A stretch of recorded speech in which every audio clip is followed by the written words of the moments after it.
The US Department of Justice went on a mission during the Trump administration. Their goal, to find out who was leaking information to the press. This mission involved seizing the records of people who worked for Congress. A new report reveals just how big this operation was. It targeted Democrats and Republicans alike. This has sparked serious concerns about the power of the executive branch. The DOJ argues that these seizures were necessary to protect national security. However, the investigation's broad scope has raised red flags. Critics say it went too far and may have been a way to intimidate people. This poses a threat to the balance of power in the US government.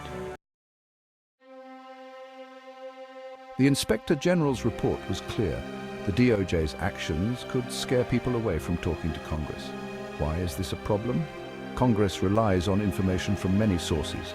They need to hear from experts, whistleblowers, and ordinary citizens.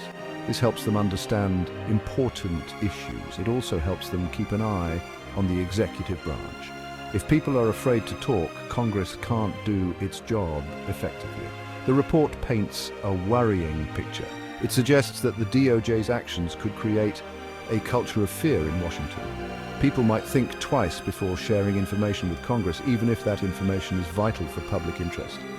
This fear could undermine the very foundation of a healthy democracy, where transparency and accountability are paramount. This situation raises serious questions about the balance of power between the different branches of government. The US system is designed to prevent any one branch from becoming too powerful. However, the DOJ's actions, as highlighted in the report, suggest a potential overreach by the executive branch. This could weaken the checks and balances that are essential for a functioning democracy. The Trump administration was known for its dislike of leaks. President Trump often complained about fake news and accused the media of being the enemy of the people.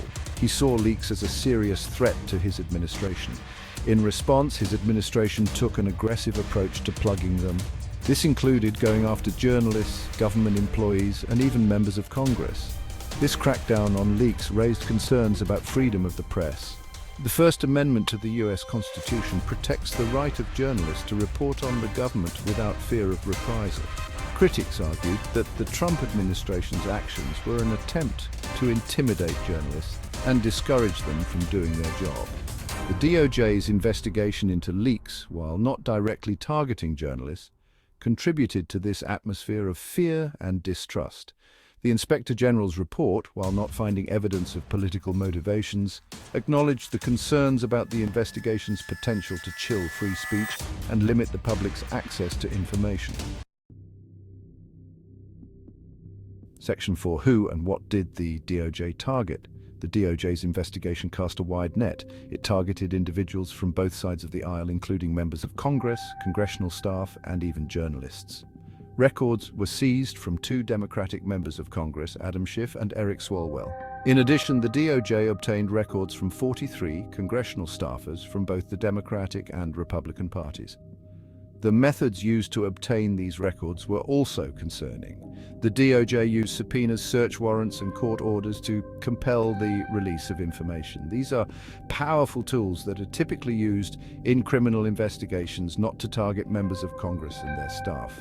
While the DOJ maintains that these actions were necessary to protect national security, critics argue that they raise serious concerns about the separation of powers and the right to privacy. The targeting of members of Congress in particular is seen as a potential threat to the independence of the legislative branch.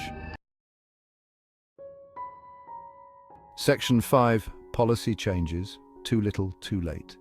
In response to the Inspector General's report, the DOJ has implemented some policy changes. These changes are designed to increase oversight and transparency in leak investigations. For example, the DOJ now requires high-level approval before targeting congressional records. They also promise to notify judges about the potential involvement of congressional offices in such cases.